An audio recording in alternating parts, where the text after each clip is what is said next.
Hello friends, good evening. स्वागत है आपका द करियर पॉइंट पर। चलिए बात करते हैं। हम अभी 3 क्लास हमने कर ली है परसेंटेज की।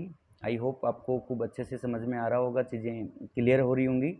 और धीरे धीरे हम कंटिन्यू सिलेबस कर रहे हैं। आज तो मैंने 2 क्लास ली, एक मॉर्निंग में क्लास हुई है, उसमें हमने 5 से 7 क्वेश्चन, कुछ 7 क्वेश्चन कवर किए थे। ये हमारी 100 क्वेश्चन की सीरीज़ है और हम पूरे 100 क्वेश्चन करेंगे परसेंटेज के, क्योंकि इस चैप्टर के अगर हमने 100 क्वेश्चन कर लिए तो आपका कॉन्सेप्ट 100% क्लियर हो जाएगा और आपको किसी भी तरीके के आगे के चैप्टर में डाउट नहीं आएंगे। और उम्मीद कर रहा हूँ आपकी अच्छी पढ़ाई चल रही होगी, अच्छा समझ में आ रहा होगा।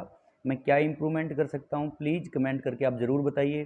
कोई स्पीड से रिलेटेड इश्यू है या किसी चीज़ आपको कोई समझ में नहीं आ रहा है, या बाय डिफ़ॉल्ट मेरे से अगर कोई मिस्टेक हो रही हो किसी क्वेश्चन में, जो भी आप कहेंगे आप मुझे ज़रूर सजेस्ट करें। आप अगर चाहते हैं कि मैं पूरा फार्मूला बेस्ड मैथ आपको करवाऊँ तो मैं वो भी करवा सकता हूँ।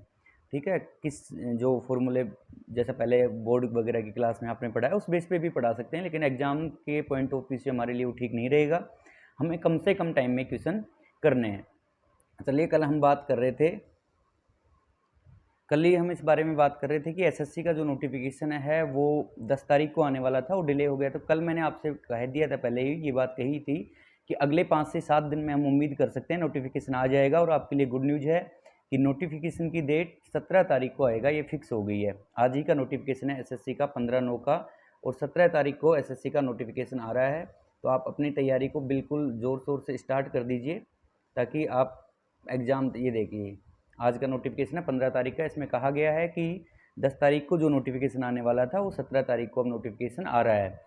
आप वेल प्रिपेयर्ड रहिए, अभी से तैयारी प्रॉपर तरीके से स्टार्ट कीजिए। देखिए, मैथ्स का मैं जहाँ तक आपको बता रहा हूँ 99% मैं आपका सिलेबस करवा दूंगा, वो भी इतने क्वेश्चन करवाने के बावजूद। अगर मैं बहुत कम करवाऊँ 20-30 क्वेश्चन तो बहुत जल्दी हो जाएगा, लेकिन मैं अच्छे से क्वेश्चन करवा रहा हूँ, आपका कॉन्सेप्ट क्लियर हो जाए, आपको प्री मेंस इधर उधर आपको भटकना नहीं पड़ेगा। आप ये क्वेश्चन कर लीजिए, और जैसे ही एग्ज़ाम के 1 महीना या 20-25 दिन बचेंगे तो हम टेस्ट सीरीज वगैरह स्टार्ट कर देंगे कि किस टाइप से अपने को क्वेश्चन सोल्व करने हैं। एग्जाम की जो आपको प्रैक्टिस करवाऊंगा, हर 25-25 क्वेश्चन के सेट, लगभग 25 से 30 सेट मैं आपके करवा दूंगा। तो मैथ्स को लेके आप बिल्कुल निश्चिंत रहिए। और दूसरा, हमने आज से जीएस डेली करंट अफेयर के लिए मॉर्निंग में क्लास स्टार्ट की है, जो स्वराज सर ले रहे हैं। जो स्वराज सर भी एक्चुअली एसएससी में, एक टाइम एसएससी में सिलेक्टेड थे, और अभी वो बैंक में एज एग्जीक्यूटिव मुंबई में पोस्टेड हैं और जॉब कर रहे हैं एसबीआई में। तो वो भी आपको बहुत अच्छा पढ़ाएंगे, इंग्लिश उनकी बहुत अच्छी है, और आज शाम से शायद उनकी इंग्लिश की भी क्लास अपलोड होने लगेगी। तो आप लोग कंटिन्यू देखते रहिए, आपके लिए बहुत बेनिफिशियल होने वाला है। और रही बात कि आपको अगर चीज़ें समझ में नहीं आ रही हैं तो प्लीज़ मुझे ज़रूर कमेंट करके आप बताइए। धीरे धीरे बस आप तैयारी कीजिए, आपका कंटिन्यू बस हौसला रखिए, पढ़ते रहिए, आप अच्छा कर पाएंगे। ठीक है, चलिए हम चैप्टर स्टार्ट करते हैं आज का। हमने कल परसेंटेज के 27 क्वेश्चन कर लिए थे, और हमारी ये 100 क्वेश्चन की सीरीज़ है। अब हम इसको कंटिन्यू आगे करते हैं। चलिए क्वेश्चन सोल्व करते हैं। जो कॉन्सेप्ट मैं आपको कल करवा रहा था उसी बेस पे हमारे बाकी क्वेश्चन हम करेंगे अब कंटिन्यू। देखिए कितने क्वेश्चन बन सकते हैं मैक्सिमम इस पे, और जितने क्वेश्चन बनेंगे इस कॉन्सेप्ट पे मैं वो सभी क्वेश्चन आपको एक बार करवा रहा हूँ, ताकि आपको चीज़ें क्लियर हो जाएँ। कभी भी आपको वहाँ क्वेश्चन देख के ऐसा ना लगे कि इस टाइप का क्वेश्चन मैंने नहीं किया है। तो इसमें क्या था कि कल मैंने आपको कॉन्सेप्ट बता भी दिया था कि एक आयत की लंबाई 40% बढ़ा दी जाए। आप इसको पढ़िए पहले क्वेश्चन को। क्वेश्चन है, एक आयत की लंबाई 40% बढ़ा दी जाए तथा उसकी चौड़ाई 30% कम कर दी जाए तो उसके क्षेत्रफल पर क्या प्रभाव पड़ेगा। सबसे पहले आपको आयत का फॉर्मूला पता होना चाहिए, जो कि है आयत का क्षेत्रफल का क्या फॉर्मूला है। आयत का क्षेत्रफल है लंबाई इंटू चौड़ाई। ये आपको पता है कि लंबाई इंटू चौड़ाई हो गया आयत का क्षेत्रफल। ठीक है जी। अब आप बताइए, आपको कुछ नहीं करना, यहाँ पे आपको लंबाई में जो भी चेंज हो रहा है उसको, और चौड़ाई में जो भी चेंज हो रहा है उनको मल्टीप्लाई कर दीजिए, क्षेत्रफल की वैल्यू अपने आप आपके सामने आ जाएगी। तो 40% जब लंबाई बढ़ा रहा है तो 40% के रेशियो क्या होंगे। रेशियो देखिए, अब तीसरी फोर्थ क्लास हमारी हो गई है। 100 क्वेश्चन हम परसेंटेज के करेंगे, क्योंकि ये चैप्टर आपको क्लियर करना बहुत ज़्यादा ज़रूरी है। ये क्लियर हो गया तो बाकी आप छोड़ दीजिए, बहुत आसानी से क्लियर हो जाएगा। तो 40% के रेशियो क्या होंगे, डायरेक्ट 40 का याद है तो 4/10, और आप इसको 4/10 को और अगर आप काटेंगे तो क्या आ जाएगा, इसको 2 से काट दीजिए, 2/5। ठीक है जी। 20 के रेशियो से भी आप निकाल सकते थे, क्योंकि 20% का रेशियो होता है 1/5, और दोनों साइड आप 2 से मल्टीप्लाई कर दो, क्योंकि 20 से 40 बनाने के लिए हम 2 से मल्टीप्लाई करेंगे तो आ जाएगा 2/5। और 30% के रेशियो क्या है, 30% के रेशियो हो गए 3/10। ठीक है जी। आज मैंने इनमें ऑप्शन भी लिख दिए हैं ताकि आपको बिल्कुल ऐसा फील आए जैसा एग्जाम में आप कर रहे हैं तैयारी, उसी टाइप से। चलिए अभी देखते हैं इसका सॉल्यूशन हम करते हैं।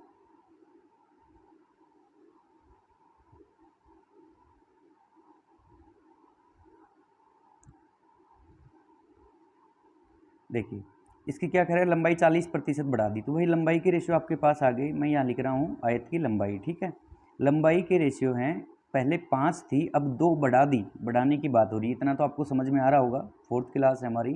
तो लंबाई हो गई 5 से बढ़कर 7। ठीक है जी। और चौड़ाई क्या होगी, यहाँ पे आयत की चौड़ाई भी हम लिख रहे हैं। आयत की चौड़ाई हो गई, बढ़ी है कम हुई है, कम हुई है 30%। यानी अगर चौड़ाई पहले 10 थी तो अब 3 कम हो गई, तो 10 से 3 कम होगी तो कितनी हो गई चौड़ाई, 10 से 7। ये आयत की चौड़ाई होगी 10 से 7। तो अब आपको पता है अगर लंबाई और चौड़ाई का मल्टीप्लाई कर दूं मैं, तो हमारे सामने क्षेत्रफल आ जाएगा। आपको कुछ नहीं करना, तो कर दीजिए इनका मल्टीप्लाई आप। तो 5 गुणा 10 कितना हो गया 50, और 7 इंटू 7 हो गया आपका 49। बताइए क्या प्रभाव पड़ा क्षेत्रफल पे, कम हुआ या ज़्यादा हुआ, कम हुआ। कितना, 1 कम हुआ है, 1% नहीं कहेंगे हम इसको, 1 कम हुआ है 50 पे। तो हम लिखेंगे 1 कम हुआ किस पे, 50 पे, क्योंकि जो बेस वैल्यू है, जो क्षेत्रफल पहले था वो 50 था, अब क्षेत्रफल हो गया है 49, यानी 1 कम हुआ है 50 पे। तो हम लिख देंगे इसको 1/50 इंटू 100 परसेंटेज में चेंज करने के लिए। और ये कट के वैल्यू आपके पास आ गई 2%। कम या ज़्यादा ये आप यहाँ से देख लीजिए, 50 से 49 हो रहा है, तो कम हो रहा है ज़्यादा हो रहा है, आप बताइए। कम हो रहा है। ठीक है, तो इसका आंसर हो गया 2% कम। बी आंसर इसका आ गया 2% कम। समझ में आ गया होगा आपको। देखिए इसी से अब आपके 3-4 क्वेश्चन बना देता हूँ। क्या क्वेश्चन बनेंगे, पहला तो आपको लंबाई और चौड़ाई दोनों दे दी उसने। ठीक है, आपने जैसे कम हो ज़्यादा हो जैसा भी हो रहा है, अपने रेशियो में वैल्यू रखी और आपने लंबाई और चौड़ाई का मल्टीप्लाई किया और आपने क्षेत्रफल बहुत आसानी से जल्दी निकाल दिया। ठीक है, सेकंड वो क्या करेगा, सेकंड में आपको क्षेत्रफल दे देगा। सपोज करो इसी क्वेश्चन का मैं ये वैल्यू हटा देता हूँ, ये जो वैल्यू है ये हटा देता हूँ। देखिए आपको यहीं पे अच्छे से कॉन्सेप्ट क्लियर हो जाए, क्योंकि आप कॉन्सेप्ट पे काम कीजिए, आपको चीज़ें रटनी नहीं है। ये वैल्यू देखिए मैं हटा रहा हूँ यहाँ से। ठीक है, और यही क्वेश्चन है। सपोज करो आपको क्वेश्चन ऐसे बना दे कि एक आयत की लंबाई 40% बढ़ा दी जाए। तो जैसे 40% देखा आपने रेशियो लिख दिया 2 से 5, और यहाँ लिख दिया आपने 5 पे 2 बढ़ गया तो 5 से 7 हो गया। ठीक है जी। तो चौड़ाई पर क्या प्रभाव पड़ेगा, ये 30 नहीं दिया, हम इसको एज आंसर निकालेंगे अब। ठीक है, चौड़ाई पर क्या प्रभाव पड़ेगा यदि उसका क्षेत्रफल 2% कम हो जाए। जो आंसर था ये क्वेश्चन दे दे। ठीक है जी, तो इसको भी मैं मिटा देता हूँ एक बार, और आप देखिए एक ही क्वेश्चन में 2 कैसे हो जाएंगे सोल्व। ठीक है, तो आपको क्षेत्रफल प्रश्न क्या कहा, 2% कम। 2% का क्या मतलब हुआ साहब, 2/100। और भी ऐसे क्वेश्चन है, मैं आपको कॉन्सेप्ट क्लियर कर रहा हूँ, ऐसे नहीं कि इसी क्वेश्चन में हम बिल्कुल ऐसे इतना कंजस्टेड कर रहे हैं इसको। समझिए चीज़ों को। 2% कम का मतलब हुआ कि पहले अगर क्षेत्रफल 2 था तो अभी कितना हो गया भाई, 2 कम हो गया 98 हो गया। यानी दूसरा जो इसका टाइप बनेगा वो ये बनेगा, आपको लंबाई दे देगा और चौड़ाई गायब कर देगा और क्षेत्रफल दे देगा। तो क्षेत्रफल लिख दिया 2% कम, यानी 100 से 2 कम होकर 98 हो गया। तो आप बताइए इसमें क्या वैल्यू रखूँ, क्योंकि आपको इतना तो पता है कि लंबाई और चौड़ाई का गुणा करेंगे तब क्षेत्रफल आएगा। तो 5 को किस संख्या से गुणा करूं कि 100 आ जाए, क्योंकि क्षेत्रफल की वैल्यू हमारे पास है। तो 20 से कर दीजिए, 20 इंटू 5 100 हो गया। और इस 7 को किस संख्या से मल्टीप्लाई करूं कि 98 आ जाए, तो भाई 14 से मल्टीप्लाई कर दो। ठीक है, 14 इंटू 7 98 आ गया। अब आपके पास क्षेत्रफल बिल्कुल देख लिए, इनका मल्टीप्लाई करके सेट हो रहा है। तो चौड़ाई के क्या रेशियो आ गए आपके पास में, इसको इधर हम सोल्व करेंगे। चौड़ाई के रेशियो आपके पास में आ गए हैं 20 से 14, यानी चौड़ाई में क्या फ़र्क पड़ा, 20 से 14 हो गई। बताइए कितने कम हुई साहब, 6 कम होगी। कितने पे, 20 पे। तो 6/20 कट सकता है ये 2 से, 2 से बिल्कुल कट रहा है, ये आ गया 3/10। और 3/10 का मतलब होता है 30%। वापस आंसर से क्वेश्चन पे आ गए हम। और कम या ज़्यादा कहाँ से पता लगेगा, ये देखिए आप, 20 से 14 हो रही है तो कम हो रही है, तो चौड़ाई कितनी होगी, 20 से 14 का मतलब आपकी 6 कम हुई, कितने पे, 20 पे। तो 6/20, और जैसे आपने उसको काट दिया तो 3/10। ये दूसरा टाइप बनेगा, बस इससे अलग टाइप इस टाइप के क्वेश्चन से नहीं बनेगा। चलिए अभी हम देखते हैं नेक्स्ट क्वेश्चन। करवा रखा है मैंने, ये क्वेश्चन भी आगे आएगा हमारा। चलिए क्वेश्चन देखते हैं, क्वेश्चन 29। इसमें क्या कह रहा है कि एक आयत की लंबाई को 50% बढ़ाने, सेम वही है जो भी आपको मैं समझा रहा था, पहले ही आपको कॉन्सेप्ट मैंने थोड़ा क्लियर किया है कि एक आयत की लंबाई को 50% बढ़ाने से, तो सबसे पहले आप यहाँ पे लिखिए 50% के रेशियो। 50% की रेशियो हो गए 1/2। कैसे आए, प्रतिशत को हटाया, 100 का डिवाइड किया, आ गया 1/2। 50% बढ़ाने से उसका क्षेत्रफल 20% बढ़ जाता है, तो 20% के रेशियो क्या होंगे, प्रतिशत को हटा के जैसे ही नीचे जाएगा तो 20/100 होगा, और 20 को 100 से काट देंगे तो 1/5 आएगा। ये आपको याद करने हैं। अगर आप कंटिन्यू क्लास देख रहे हैं तो कृपया इन सब चीज़ों को याद कर लीजिए, अन्यथा कोई मतलब नहीं बनता। बहुत लोग एडवांस हैं, बहुत आगे हैं, तभी आपकी मैथ वीक है, और मैं ज़्यादातर आप ही लोगों के हेल्प के लिए पढ़ा रहा हूँ कि आपके कॉन्सेप्ट क्लियर हो जाएँ। ये छोटी छोटी चीज़ें आपको याद कर, देखिए इतने फॉर्मूले आपने याद नहीं किए। हर चैप्टर में अगर आप 20 फॉर्मूले भी लगा रहे हो तो अगले 10 अर्थमेटिक के चैप्टर में 200 फॉर्मूले हो गए, और वो मैं केवल परसेंटेज बेस पे करवा रहा हूँ, रेशियो बेस पे आपको सारे सोल्व करवा रहा हूँ। तो भाई इतना तो आपका बनता है कि आप ये रेशियो याद कर लीजिए और नोटबुक बना लीजिए। जब मैं आज 35-36 क्वेश्चन आज की इस क्लास तक हो जाएंगे, तो मान के चलिए जब 100 क्वेश्चन होने वाले हैं, तो आप बिल्कुल रजिस्टर नोट्स अपने बनाना स्टार्ट कर दीजिए और पूरी क्लास देखिए। आप ऐसे नहीं एक क्वेश्चन देख लिया, आप एक चैप्टर बस पढ़ के देखिए परसेंटेज, अगर वो आपको समझ में नहीं आता है तो आगे मत देखिए, आप बस कंटिन्यू देखते रहिए। एक क्लास तक आप सब्र रखिए, अपने नोट्स बनाइए, फिर आप चेक कीजिएगा चीज़ों को कि आपको कितनी क्लियर हुई है और कितना आपको इम्प्रूवमेंट हुआ है। बस वही बात है कि अगर यही कोर्स पेड होता, मैं आपसे 10,000, 8,000, 5,000 इसका पेमेंट ले रहा होता, तो आपको लगता कि पैसे दिए हैं, मुझे क्लास देखनी चाहिए। लेकिन अभी आपको ये फ्री प्रोवाइड करवा रहा हूँ, तो आपको लग रहा है कि पता नहीं क्या ही होगा, क्यों फ्री में दे रहे हैं। ऐसा नहीं है, मैं जस्ट पढ़ाना स्टार्ट किया है, तो आप इन चीज़ों को समझिए। ठीक है, बाद में करेंगे बातें, अभी ज़्यादा पढ़ने पे हम ध्यान देते हैं। आयत की लंबाई को 50% बढ़ाने पे, सबसे पहले मैंने 50% के रेशियो लिख दिए, 20% देख के मैंने 20% के रेशियो लिख दिया। ठीक है जी, तो यहाँ लिखते हैं हम आयत की लंबाई। 50% बढ़ने की बात हो रही थी, यानी उसने लंबाई बढ़ा दी। तो पहले अगर लंबाई 2 थी, अब 1 बढ़ा दी, तो लंबाई की रेशियो आ गई जी आपके 2 से 3। क्लियर। अच्छा, चौड़ाई आपसे पूछ रहा है कि चौड़ाई पर क्या प्रभाव पड़ेगा, तो आपको चौड़ाई की वैल्यू निकालनी है। ये आपने 2 बॉक्स बना दिए। ठीक है, और आपको पता है अगर इन दोनों का मैं मल्टीप्लाई कर दूं, लंबाई का और चौड़ाई का, तो मेरे पास क्षेत्रफल आ जाता है। और क्षेत्रफल की वैल्यू क्या दी है उसने कि 20% बढ़ जाता है, क्वेश्चन में लिखा है उसने। और 20% के रेशियो थे 1/5, यानी क्षेत्रफल अगर पहले 5 था तो अब 1 बढ़ के क्षेत्रफल आपका हो गया है 6। तो यहाँ पे मैं क्षेत्रफल की वैल्यू लिख रहा हूँ 5 से 6। और वही क्वेश्चन हो गया आगे। आपको पता है कि इन दोनों का मल्टीप्लाई 5 है, तो इस बॉक्स में क्या संख्या रही होगी, इस बॉक्स में रहा होगा 2.5, क्योंकि 2.5 को 2 से गुणा करेंगे तभी 5 आएगा। और यहाँ क्या रहा होगा 2, 3 और इंटू 2 6 आ गया। अगर आपको ये ऐसे पॉइंट्स में काटना और इस चीज़ में दिक्कत हो रही है, तो आप ज़्यादा आपको कुछ नहीं करना है, यहाँ पे एक एक जीरो लगा दो, रेशियो में लगा सकते हैं, पहले भी मैं 2 क्लासों में बात बता चुका हूँ। तो आपको सीधा आप देखेंगे इस बॉक्स में क्या रखें कि 50 आ जाए, तब 25 रख दो, आप इसको 25 मान लीजिए। और इस बॉक्स में क्या रखें कि 3 से मल्टीप्लाई करने पे 60 आ जाए, तो आप 20 रख दीजिए। वही बात हुई। और वैसे भी आप देखेंगे जो आपके रेशियो 2.5 से 2 आए थे, तो भाई आप इस जैसे ही पॉइंट को उठाओगे तो इसके लिए नीचे जीरो लगेगा, और ये जीरो जब इधर जाके मल्टीप्लाई होगा तो ये 20 बन जाएगा। वैसे भी आपका रेशियो 25 से 20 बनता, और अभी भी आपने वही बनाया है 25 से 20। ठीक है, तो आपके पास चौड़ाई के रेशियो क्या आ गए हैं 25 से 20। क्या 5 से काट सकते हैं इसको मैं नीचे नोट कर रहा हूँ, जो चौड़ाई के रेशियो हमने निकाले हैं, तो 5 से काट दिया तो रेशियो आ गए 5:4। क्या प्रभाव पड़ा जी, 1 कम हो गया 5 से 4 में। कितने पे कम हुआ है 1, 5 पे।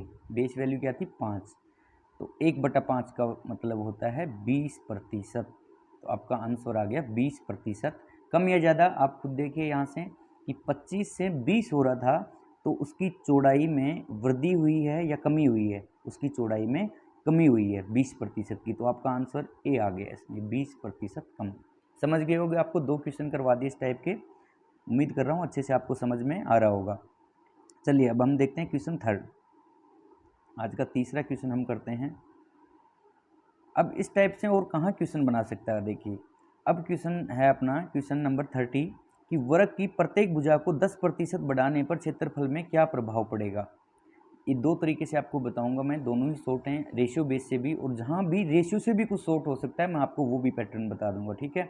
तो आप देखिए, वृक्क की भुजा को 10% बढ़ाया, तो पहले तो आप ये बताइए वृक्क का क्षेत्रफल क्या होता है। वृक्क का क्षेत्रफल होता है भुजा इंटू भुजा, भुजा गुणा भुजा, ठीक है जी।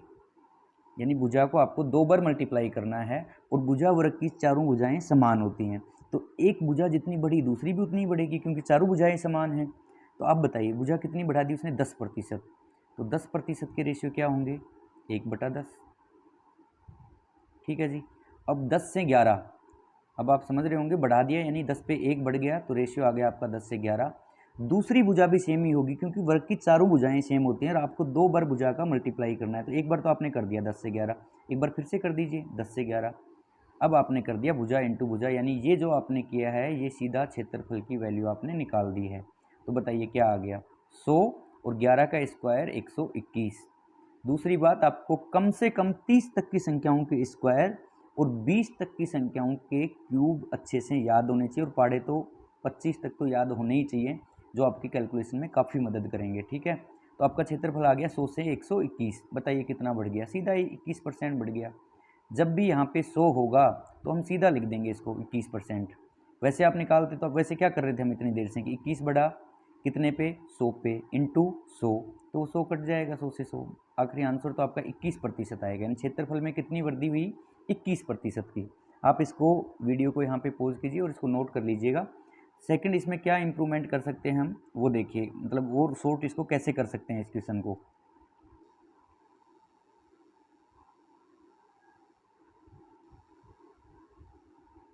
और शॉर्ट इसको हम कर सकते हैं, जब भी इस टाइप का क्वेश्चन हो कि जब दो सेम संख्याएं मल्टीप्लाई हो रही हों, तो आप एक काम कीजिए, पहली भुजा प्लस दूसरी भुजा प्लस इन दोनों का multiply a into a upon 100।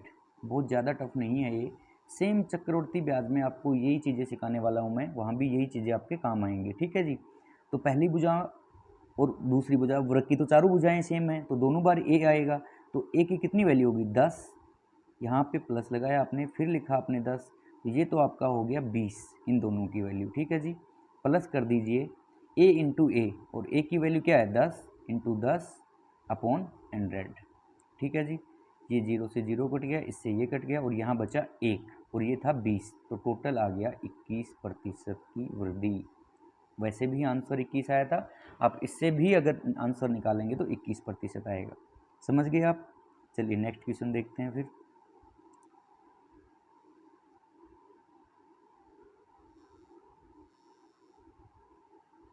एक सेकंड। नेक्स्ट क्वेश्चन आपका कि वृक्क की प्रत्येक भुजा को 12% बढ़ा दिया जाए तो उसके क्षेत्रफल पर क्या प्रभाव पड़ेगा। कोई बहुत ज़्यादा टफ नहीं है, आपको 12% अगर भुजा वो इंक्रीज कर रहा है तो सबसे पहले आपको 12% के रेशियो पता होने चाहिए। आसान रहेगा, वैसे आप इसको लिखेंगे 100 से 112, 100 से 112, वैसे भी आप इसका आंसर निकाल सकते हैं। 112 का स्क्वायर करने की भी मैंने आपको ट्रिक सिखा रखी है कि बड़ी संख्याओं के हम डायरेक्ट कैसे स्क्वायर कर सकते हैं, ठीक है। लेकिन चलिए इसके रेशियो निकाल लेते हैं। अब आपको पता है 12 किस संख्या के मल्टीप्लाई में या पाड़े में आता है, 12 4 के में आता है, और 4% का रेशियो आपको पता है 1/25 होता है, ठीक है। तो बताओ 4 के साथ क्या करूं कि 12 बन जाए, 3 से मल्टीप्लाई, तो जब इधर 3 से हुआ तो इधर भी 3 से हो जाएगा, तो ये हो गया 3/25, यानी 12% के रेशियो आपके पास में आ गए 3/25, ठीक है। आपको निकाल के दिखा दी, वैसे आपको ये सब चीज़ें याद होनी चाहिए। तो इसके इक्वल टू लिखा है मैंने 3/25, ठीक है जी। वर्ग की बात हो रही है, एक भुजा में जितनी वृद्धि होगी दूसरी में भी उतनी वृद्धि होगी, क्योंकि दोनों भुजाएं वर्ग की सेम होती हैं। तो 3/25 से क्या होगा, अगर पहले 25 था तो अब कितना हो गया वो भुजा बढ़ने के बाद 28, 25 पे कितना बढ़ गया 3, क्योंकि भुजा कितनी बढ़ी है 12%, 12% के रेशियो क्या आए थे 3/25। अगर भुजा पहले 25 थी तो ऊपर वाली संख्या जो होती है ये कमी या वृद्धि को बताती है। कमी या वृद्धि 7 से पता लगेगा कि बढ़ा दिया तो हमने 25 से 28 कर दिया, अगर वो 12% कम कर देता तो हम 25 से 22 कर देते, ठीक है जी। तो एक बार आप फिर लिख दीजिए 25 से 28, दो बार क्यों लिखा है, क्योंकि वृक्क का क्षेत्रफल होता है भुजा इंटू भुजा, इसलिए हमने इसको 2 बार मल्टीप्लाई किया है। तो बताइए क्षेत्रफल क्या आ गया, 25 इंटू 25, 25 का स्क्वायर क्या आएगा 625, सॉरी मैंने ये 28 लिखना था ना यहाँ पे, 25 से 28, ठीक है। तो 25 इंटू 25 आ गया 625, और बताइए 28 का स्क्वायर क्या आ गया 784। ये आपको देखो चीज़ें आपको याद होनी चाहिए, क्योंकि ये याद नहीं होंगी तो आपको थोड़ा सा मुश्किल आएगा। अच्छा जी, इसमें से आप ये घटा दीजिए, 9 बच गया यहाँ पे 7 में से 2 गया तो 5 बच गया, और 6 में यहाँ पे 7 में से 6 गया तो 1 बच गया, इनका डिफरेंस। यानी क्षेत्रफल में कितनी वृद्धि हुई, क्षेत्रफल में वृद्धि हुई 159 पॉइंट की। ठीक है जी, कितने पे हुई वही बेस वैल्यू नीचे रखेंगे, हर क्वेश्चन में जैसा करते आ रहे हैं। यानी 159 डिवाइड बाई 625 इंटू 100, और आप जैसे ही इसको काटते हैं 25 चौक 100, और इसको 25 से काट दीजिए तो ये आ गया। ठीक है जी, अब इसको मल्टीप्लाई करके और आप इसमें क्या करेंगे 25 का देंगे डिवाइड, तो आपका क्या आंसर आ जाएगा इसमें 12 12 24 और 25.44। इसका आंसर आपका कटने के बाद में वैल्यू आ जाएगी 25.44। ठीक है। अब देखिए कहीं कहीं पे अब ये थोड़ी सी आपकी कैलकुलेशन डिफ़िकल्ट हो रही है यहाँ पे, और आपके पास इतना टाइम नहीं है, क्योंकि आपको इसको सोल्व करने में 30 सेकंड अगर लग रहे हैं तो वो अनावश्यक लग रहे हैं, आपको नहीं लगाने हैं। इसीलिए मैंने पिछले, इसको आप नोट कर लीजिए, साथ के साथ में जो दूसरा पैटर्न बता रहा हूँ जहाँ भी इस रेशियो से भी शॉर्ट कुछ हो सकता है तो मैं उसको साथ में ही लेके चलूँगा। तो अभी दूसरा आप देख लीजिए, इसका आंसर आ गया 25.44% की वृद्धि। ठीक है। अभी इसका दूसरा पैटर्न देखिए हम क्या, जैसे अभी आपको पहले बताया मैंने। दूसरा क्या हो सकता है, आप लिखिए a plus a into A divide 100, इससे आपका तुरंत आंसर आएगा।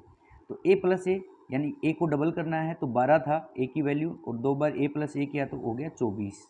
ठीक है जी, प्लस a इंटू ए, तो 12 का स्क्वायर, यानी इसका मतलब क्या हुआ a का स्क्वायर, और 12 का स्क्वायर हो गया 144, 12 इंटू 12 डिवाइड 100। ठीक है जी, जब इस संख्या में आप 100 का डिवाइड देंगे तो इधर से 2 छोड़ के आपने पॉइंट लगा दिया, 100 हट गया। ठीक है, तो 24 में 1 ऐड किया 25, और पॉइंट 44 आगे है, तो आपका आंसर आ गया 25.44।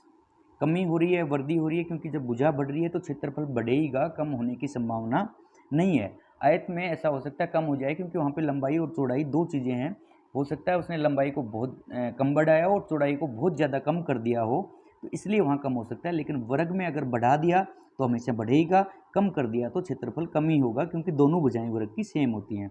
तो ये 25.44% की क्षेत्रफल में क्या होगी, वृद्धि। समझ में आ गया होगा। देखिए अगर आपको इस क्वेश्चन में इस टाइप का एक क्वेश्चन बना दे हो, चलिए नेक्स्ट क्वेश्चन ही है वो, अभी हम देख लेते हैं उसको।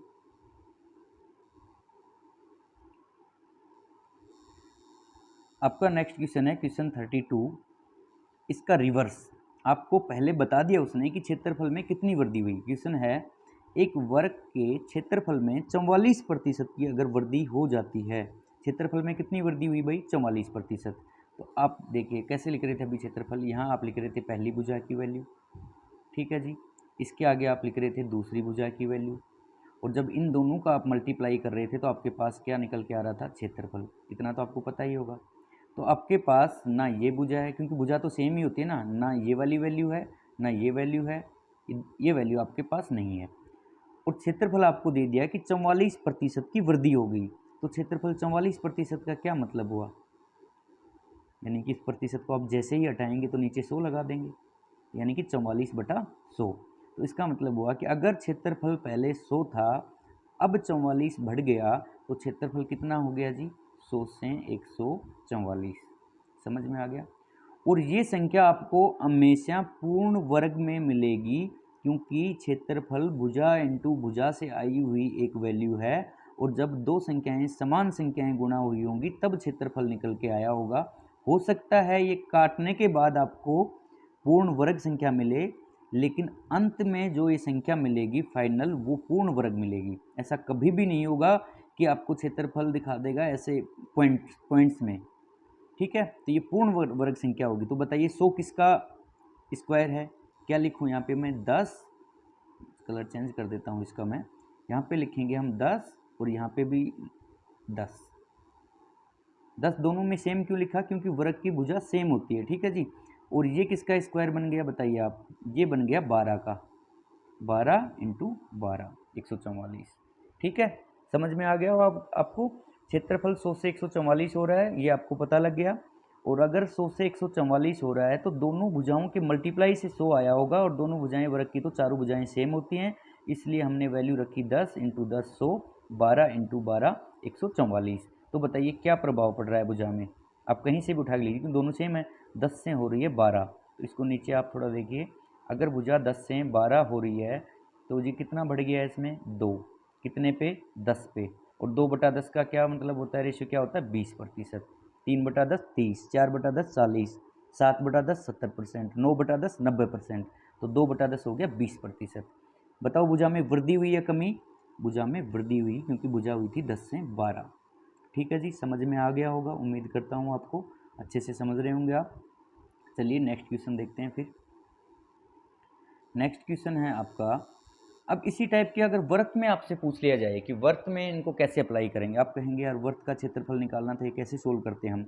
वर्त की त्रिज्या को 10% बढ़ा दिया जाए तो एक बात बताइए, तो वर्त के क्षेत्रफल पर क्या प्रभाव पड़ेगा। क्वेश्चन आपका इतना है कि व्रत की त्रिज्या को 10% बढ़ा दिया जाता है तो व्रत के क्षेत्रफल पर क्या प्रभाव पड़ेगा। तो आप बताइए व्रत का क्षेत्रफल क्या होता है जी, व्रत का क्षेत्रफल होता है पाई आर स्क्वायर। तो चाहे क्षेत्रफल नया निकालें, त्रिज्या बढ़ाएं कम करें, पाई तो वहाँ भी मल्टीप्लाई होना है जब दूसरा हम निकालेंगे। आप आर को 10% बढ़ाओ, 20% बढ़ाओ, 50% बढ़ाओ, जब भी दूसरा क्षेत्रफल निकालोगे बढ़ाने के बाद तो पाई तो वहाँ भी मल्टीप्लाई होगा। इसका मतलब पाई कांस्टेंट हो गया और इस संख्या को हम हटा देंगे। पाई से कोई फर्क नहीं पड़ेगा क्षेत्रफल पर। क्षेत्रफल पर फर्क पड़ेगा तो किससे पड़ेगा, केवल आर से। और ये आर स्क्वायर तो सेम बात होगी जो वर्ग में थी, वर्ग में ए स्क्वायर था, यहाँ बस नाम ही बदला है, ए से आर कर दिया, तो वही पैटर्न लगेगा जो वर्ग में लगा है। समझ गए होंगे आप। तो त्रिज्या को 10% बढ़ा रहा है तो क्षेत्रफल के लिए हमें क्या निकालना है, आर स्क्वायर, यानी 2 बार आर की वैल्यू। तो पहली बार आर की वैल्यू निकालेंगे, 10% का रेशियो हो गया क्या 1/10, यानी पहली बार त्रिज्या अगर 10 थी और उसको 1 बढ़ा दिया तो त्रिज्या हो गई 10 से 11। ठीक है जी।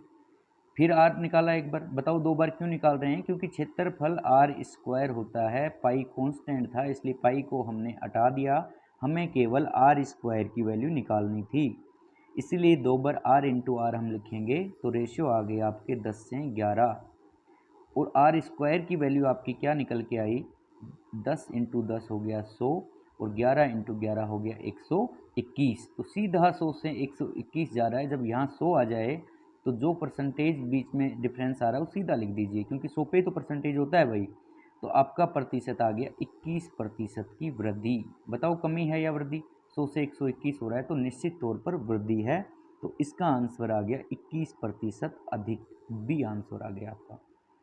समझ रहे हैं आप ज़रूर इसके नोट साथ साथ में बनाते रहिए, नहीं तो क्लासें बहुत ज़्यादा हो जाएंगी, फिर आपको लगेगा कि समझ में तो आता रहा था साथ साथ, और थोड़ा सा रिवाइज कर लीजिए। बस ये रेशियो तो आपसे याद करवा रहे हैं, बाकी चीज़ें तो आपको मैं समझा ही रहा हूँ। अच्छा एक बात बताइए, जब पीछे वाले क्वेश्चन में हमने अभी देखा था, जो वर्त वाला क्वेश्चन था, उसमें जब ए स्क्वायर निकालने की बात आई थी और वहाँ भी ए इंटू ए था, यहाँ भी आर इंटू आर है, तो वो चीज़ यहाँ भी तो लागू हो सकती है। वहाँ आपने किया था a plus a into a upon 100, तो यहाँ सेम वही बात है भाई, यहाँ plus r into r upon 100 आप ऐसा करके भी निकाल सकते हैं। चलिए देखते हैं ऐसा करके क्या आंसर आएगा, सेम ही आना है। तो आर की वैल्यू है 10 प्लस दूसरे आर की भी वैल्यू 10, क्योंकि आर तो एक ही है, इंटू 10 गुणा 10 डिवाइड 100। ठीक है जी। तो पहले इसको सोल्व करेंगे जो मल्टीप्लाई में है, तो ऊपर भी 100 नीचे भी 100 कट गया, वैल्यू बच गई 1, जीरो नहीं बचेगा। ठीक है इतना तो बेसिक्स आपके होंगे। तो आपका आंसर आ गया 10 प्लस 10 20 और 1 21। तो कितनी वृद्धि हुई 21%। आप इस तरीके से भी सोल्व कर सकते हैं। ठीक है जी। चलिए नेक्स्ट क्वेश्चन देखते हैं। क्वेश्चन 34। क्वेश्चन 34 है, एक वर्ग की त्रिज्या को 25% बढ़ा दिया जाए तो इसके क्षेत्रफल पर क्या प्रभाव पड़ेगा। अब जल्दी से बता दीजिए इसका कैसे सॉल्यूशन निकालेंगे आप दोनों तरीके से निकाल सकते हैं। सीधा आपने 25 देखा, देखिए फास्ट करके दिखा रहा हूँ आपको, 25 प्लस 25 प्लस 25 इंटू 25 डिवाइड 100। ठीक है जी। ये हो गया आपका स्क्वायर 625, इसकी वैल्यू आ गई आपकी 625, और उसमें जैसे ही 100 का भाग देंगे तो 2 छोड़ के पॉइंट लगा दीजिए, यानी आपका आ गया 6.25। और ये कितना था 25 और 25 50, 50 में 6.25 आपने ऐड किया तो आ गया 56.25% की वृद्धि। ठीक है, अब डायरेक्ट आंसर निकाल दिए हैं। अगर आप ऐसा ना करते हैं, आप जैसे रेशियो से हम सोल्व कर रहे थे बाकी सभी वैसे ही करना चाहते हैं तो हम वैसे भी सोल्व कर सकते हैं। देखिए आपको 25% के रेशियो क्या होंगे, 1/4, ठीक है जी। और क्या कह रहा है, वृत्त की त्रिज्या में 25% बढ़ा दी, यानी आर की बात कर रहा है। तो 25% का मतलब हुआ पहले त्रिज्या 4 थी, अब 1 बढ़ा दी तो त्रिज्या होगी 4 से 5। और क्षेत्रफल होता है आर इंटू आर, तो एक बार और आर लिख दीजिए आप, और वो भी होगा 4 से 5, क्योंकि त्रिज्या तो सेम ही होती है। आयत में केवल चेंज होगा क्योंकि वहाँ लंबाई और चौड़ाई अलग होती है, जहाँ वृत्त की, वर्ग की, घन की, इन तीनों की, घन मतलब क्यूब, स्क्वायर और सर्किल, इन तीनों की जब भी बात करेगा तो सेम होता है उनमें, क्योंकि घन का क्यूब होता है ए क्यूब, वो भी आने वाला अभी। घन का सॉरी क्षेत्रफल नहीं, उसमें हम निकालेंगे, क्षेत्रफल तो 4 स्क्वायर होता है, वहाँ भी मल्टीप्लाई होगा। और अगर घन का हम निकालते हैं आयतन, तो वो आपका होगा 4 ए क्यूब, ए इंटू ए, ठीक है जी। तो यहाँ पे वर्ग की त्रिज्या इतनी बढ़ा दी 25%, रेशियो लिखे आपने 1/4, 4 से 5 कर दिया, 4 से 5 कर दिया, तो आर स्क्वायर की वैल्यू क्या आ गई, 16 से 25, ये आपका क्षेत्रफल आ गया, ठीक है जी। कितने की वृद्धि हुई, 9 की, 16 और 9 25, तो 9 की वृद्धि हुई कितने पे, सबसे नीचे हम क्या लिखते हैं, बेस वैल्यू 16, 9/16 इंटू 100। अब आपको ये कैलकुलेशन करनी पड़ेगी, इसीलिए मैं ये आपको दूसरा जो पैटर्न था कि इससे भी शॉर्ट कुछ हो सकता है, तो मैंने आपको वो समझाया था। आप सोल्व कर सकते हैं, 4 चौक 16, ये आ गया 25, 25 ने हम 225, और 225 में आप 4 का डिवाइड देंगे तो आपका आंसर इसका 56.25 आ जाएगा। लेकिन इससे बेहतर है आपको कुछ नहीं करना, आप इस फेज पे पहुंच जाओ। जैसे अगर मैं इसको बिल्कुल ही मुझे ये पेपर में सोल्व करना होता तो मैं इसको ऐसे ही सोल्व करता, जैसे आपको अभी करके दिखाया इस क्वेश्चन को कि 25% बढ़ रहा है, तो मैं इसमें ना तो पेन, क्वेश्चन में पेन इसमें यूज लेने की ज़रूरत नहीं थी, मैं यही देख लेता 25 दो बार आएगा तो ये बन जाएगा 50, और 25 का स्क्वायर करेंगे, 25 इंटू 25 वो होगा 625, उसमें 100 का हम जैसे ही डिवाइड देंगे तो आएगा 6.25, तो इसका आंसर आ गया 56.25, ठीक है जी। चलिए नेक्स्ट क्वेश्चन देखते हैं। नेक्स्ट क्वेश्चन आपका है, अब आपको रिवर्स दे दिया, यानी आपसे पहले ही सॉरी घन का क्वेश्चन है, रिवर्स का क्वेश्चन इसमें अभी नहीं आया है। चलिए घन में क्या करा है, घन की प्रत्येक भुजा को 10% बढ़ा दिया जाए तो उसके आयतन पर क्या प्रभाव पड़ेगा। घन की प्रत्येक भुजा को 10% बढ़ा दिया जाए तो उसके आयतन पर क्या प्रभाव पड़ेगा। तो बताइए घन का आयतन क्या होता है, पहले आपको पता होना चाहिए। घन का आयतन होता है ए गुणा ए क्यूब, ये होता है घन का आयतन। अब सभी भुजाएं बराबर बढ़ेंगी ना भाई, एक अगर 10% बढ़ गई तो घन में होती हैं 6 भुजाएं, तो सभी उतनी ही बढ़ेंगी, 6 की 6 भुजाएं। तो आयतन निकालने के लिए हमें 3 बार ये मल्टीप्लाई करना है, और 10% के रेशियो आपको अब तो अच्छे से याद हो गए होंगे, 1/10, ठीक है जी। तो अब 3 बार इसको लिख दीजिए, 10 से 11, ये आपने लिख दी पहले ए की वैल्यू, फिर 10 से 11, ये आपने लिख दी दूसरे ए की वैल्यू, और तीसरे में आप लिख देंगे 10 से 11, ये आपने लिख दी तीसरे ए की वैल्यू, यानी ए क्यूब आपने निकाल दिया, ठीक है जी। तो ए क्यूब की टोटल कंप्लीट अगर आप वैल्यू देखेंगे तो वो क्या आई, ये है ए क्यूब, ठीक है। तो 10 गुणा 10 गुणा 10 आपका हो गया 1000, और 11 को 3 बार मल्टीप्लाई करते हैं तो आ जाएगा 1331, 11 का क्यूब, ठीक है। तो बताइए कितनी वृद्धि हुई है यहाँ पे, 1000 से 1331 में कितनी वृद्धि हुई, 331 की। तो आप लिख दीजिए वृद्धि को कि वृद्धि हुई है 331 की, कितने पे हुई है 331 की वृद्धि, 1000 पे, ठीक है जी, इंटू 100, यही करते हैं, बेस वैल्यू हम नीचे रखते हैं, वृद्धि हुई है ऊपर रखते हैं, ये 2 जीरो से 2 कट गई, और 1 जीरो के लिए हमने एक छोड़ के पॉइंट लगा दिया, यानी आपका फाइनल आंसर आ गया 33.1% की वृद्धि, जो कि आपका आंसर है सी, 33.1% बढ़ेगा। समझ गए होंगे आप इसको अच्छे से। अच्छा एक चीज़ बताइए, अगर इसी क्वेश्चन में घन की जगह मैं घनाभ देता आपको कि एक घनाभ की, अब घनाभ में और घन में ये फ़र्क है कि घन की तीनों जो 6 भुजाएं हैं सॉरी वो सभी बराबर होती हैं, और घनाभ में सभी भुजाएं अलग अलग होती हैं, एल बी एच। तो घनाभ के लिए क्वेश्चन कैसे बनाता, देखिए घनाभ भी देता आपको कि एल में 10% की वृद्धि हुई है, यानी लंबाई में, चौड़ाई में उसकी जो है बी है उसमें मान लीजिए आप 20% की वृद्धि हुई है, ठीक है, ऐसे ही समझा रहा हूँ आपको, कॉन्सेप्ट क्लियर हो जाए। और मान के चलिए उसकी जो ऊंचाई है हाइट, उसमें 5% की वृद्धि हुई है। तो आपसे पूछता कि बताइए घनाभ के आयतन में क्या प्रभाव पड़ेगा।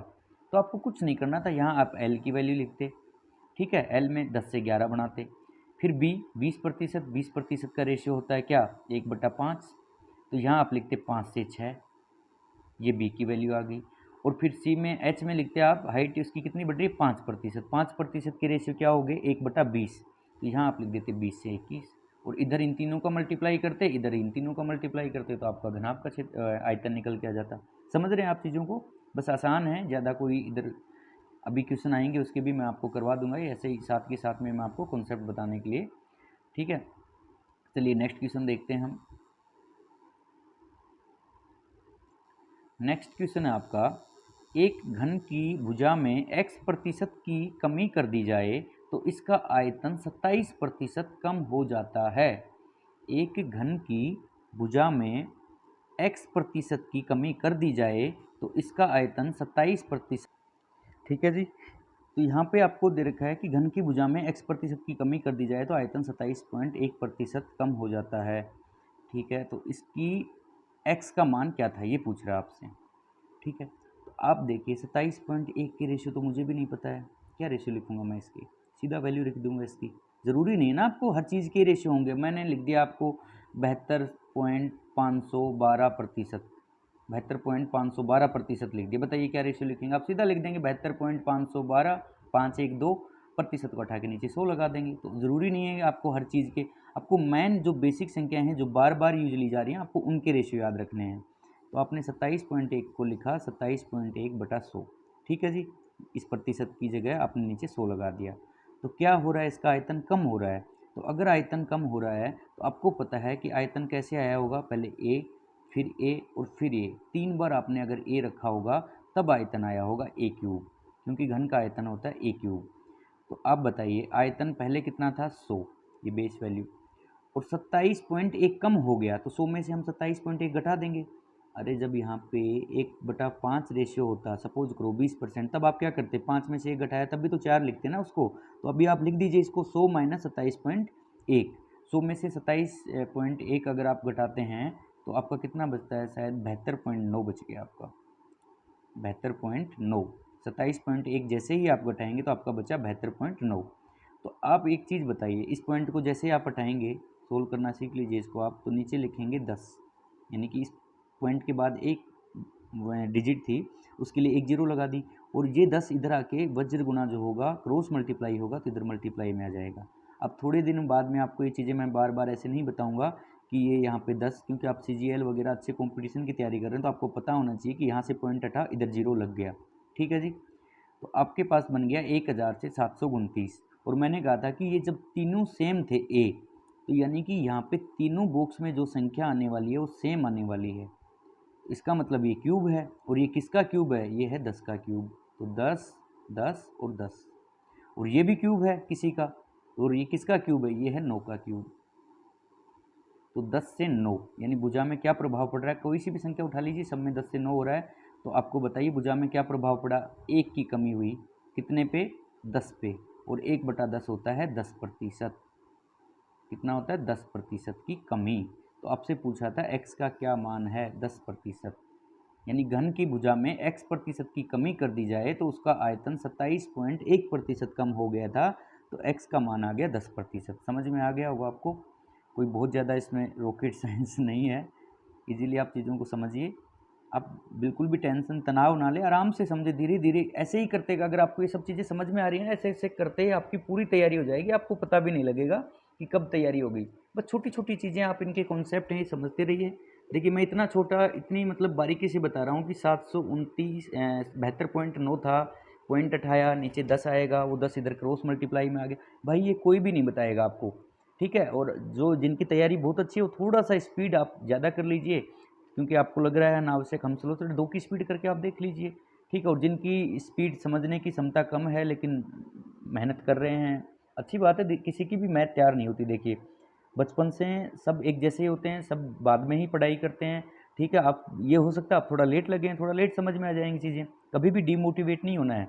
आप अगर निराश हो गए तो समझ के चलिए, मान के चलिए कि कहीं भी सक्सेसफुल नहीं है। आप हमेशा मोटिवेटेड रहिए, चीज़ों को करते रहिए, जहाँ भी आप जाओगे काम तो करना पड़ेगा ना भाई, काम से थोड़ी आप पीछा छुड़ा सकते हैं। चलिए नेक्स्ट क्वेश्चन देखते हैं। नेक्स्ट क्वेश्चन आ गया बेलन को लेके। क्वेश्चन है, एक बेलन की त्रिज्या को 40% बढ़ा दिया जाए तथा इसकी ऊंचाई को 50% कम कर दिया जाए तो इसके आयतन पर क्या प्रभाव पड़ेगा। ये मत सोचिए कि बेलन, शंकु, घन, घनाभ ये कहाँ पे यहाँ पे आ रहे हैं भाई, ये सब चीज़ें परसेंटेज का हिस्सा हैं और इनके क्वेश्चन आते हैं।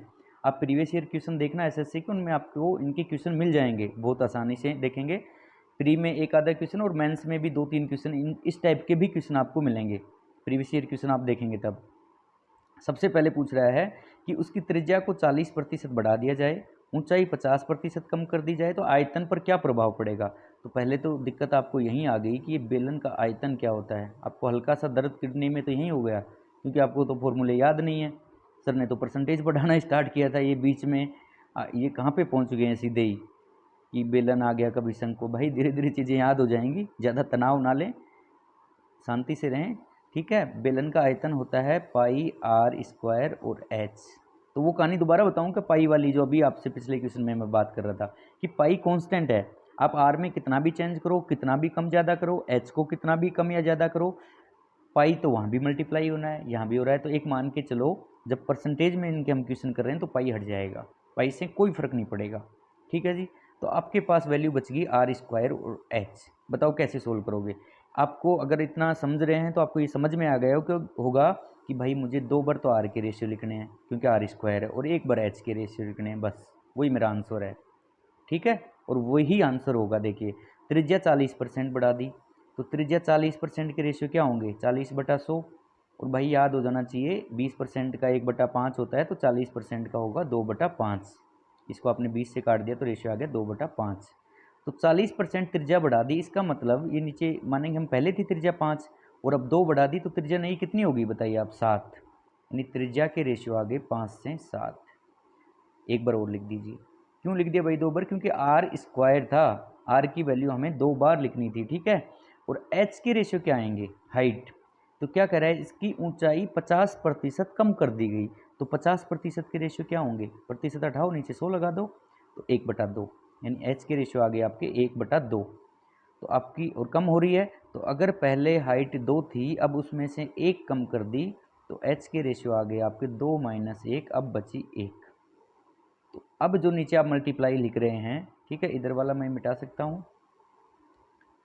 अब जो आप नीचे मल्टीप्लाई लिख रहे हैं भाई, ये किस चीज़ का लिख रहे हैं आप, पाई तो कॉमन था ही, आर स्क्वायर एच के लिख रहे हैं, और यही इसका आयतन था, ठीक है जी। तो क्या आया, 5 और 5 25, 25 और इंटू 2 आपने किया तो आ गया 50, यानी इसका आपका कितना आ गया वैल्यू 50। और इधर कितनी आ गई, 7 × 7 × 1 49। तो 50 से 49 हो रहा है उसका आयतन, तो कितना कम हुआ जी, 1। कितने पे, इस 50 पे, तो 1/50 × 100। तो ये कितना आ गया आपका 100/50, 2%। कम या ज़्यादा खुद देखिए, यहाँ से 50 से 49 हो रहा है तो कम, तो आंसर आ गया 2% कम। बी आंसर आ गया आपका 2% कम। समझ में आ गया होगा आपको, ये कोई बहुत इतना डिफिकल्ट चीज़ें नहीं है। अभी हमारा लगभग ये मान के चलिए 40% इस परसेंटेज का पोर्शन हो गया है। अभी मैं 60 क्वेश्चन इसमें और करवाने वाला हूँ। और देखिए अभी आपका एग्ज़ाम बिल्कुल आने ही वाला है, दिसंबर लास्ट में, न जनवरी में तो आपका एग्ज़ाम एसएससी जो सीजीएल का एग्ज़ाम है 100% हो जाएगा। आप अभी भी जुड़िए चीज़ों के साथ में, समझना स्टार्ट कीजिए। आप फ्री इसको मत देखिए, आप चीज़ों की वैल्यू देखिए, आप एक चैप्टर कम से कम पढ़ के देखिए, आपको बहुत अच्छा लगेगा, बहुत इजीली चीज़ें समझ में आएंगी। और ये पीडीएफ मैं आपको टेलीग्राम चैनल पे प्रोवाइड करवा रहा हूँ सभी। और करंट अफेयर के जो भी नोट्स हैं, क्योंकि अब आपको करंट अफेयर पढ़ना स्टार्ट कर दे, पूरे साल आप करंट अफेयर मत पढ़िए, 50 नंबर की जीएस आती है। कभी मैं स्ट्रेटजी पे एक टाइम पे वीडियो बनाऊंगा कि आपको क्या, कैसे, कितने टाइम कौन सी चीज़ पढ़नी है, तब उसके बारे में हम बात करेंगे। लेकिन जब भी एग्ज़ाम आ रहा होता है तो उसके 2-3 महीने पहले आप थोड़ा थोड़ा करंट वगैरह देखना स्टार्ट कर दीजिए। और हम करंट अफेयर की पीडीएफ भी एज वेल उस पर प्रोवाइड करवा रहे हैं टेलीग्राम पे, उसका लिंक मैं डिस्क्रिप्शन पे आपको दे दूँगा, ठीक है। और आप बिल्कुल मोटिवेटेड रहिए और पढ़ना स्टार्ट कर दीजिए, मैं कंटिन्यू आपके साथ हूँ। कोई भी क्वेश्चन है ऐसे और आपको कोई क्वेश्चन है तो आप टेलीग्राम पे क्वेश्चन भी मुझे भेजिए, नेक्स्ट क्लास में मैं उनको 100% कवर करूँगा, ठीक है। लेकिन चैप्टर होने के बाद में, क्या पता कि जो आप क्वेश्चन मेरे से पूछना चाह रहे हैं वो मैं खुद ही आपको करवा दूं। तो इसलिए चैप्टर जैसे ही कंप्लीट होता है, आपके जो भी डाउट हैं, जो भी क्वेश्चन नहीं समझ में आए हैं, हाँ जितना मैंने करवा दिया, अभी मैंने 37 क्वेश्चन करवाए हैं, अगर इसमें आपको किसी भी क्वेश्चन में कोई डाउट है तो ये सेम PDF कल मैं वापस से इस पे निकालूंगा और क्वेश्चन नंबर मैंने डाल रखे हैं हर क्वेश्चन पे, मैं उस क्वेश्चन को वापस से रिपीट करवा दूंगा, आपको फिर से समझा दूंगा, ठीक है। अब देखिए, और अगर आपको अच्छे से समझ में आ रहा है मेरा पढ़ाया हुआ, तो चैनल को सब्सक्राइब कर दीजिए, कमेंट्स कीजिए, शेयर कर दीजिए अपने दोस्तों से, ठीक है। जिनकी फाइनेंशियल कंडीशन ठीक नहीं है, जो बेचारे कोचिंग अफोर्ड नहीं कर सकते हैं, उनके लिए ये बेस्ट है, इससे बढ़िया और आप क्या ही लेंगे, ठीक है। और भी मैं कोशिश करूँगा और मैं इम्प्रूवमेंट करूँ चीज़ों में, धीरे धीरे आपको मैं सभी चीज़ें प्रोवाइड करवाऊँगा, ठीक है। थैंक यू, बहुत बहुत धन्यवाद।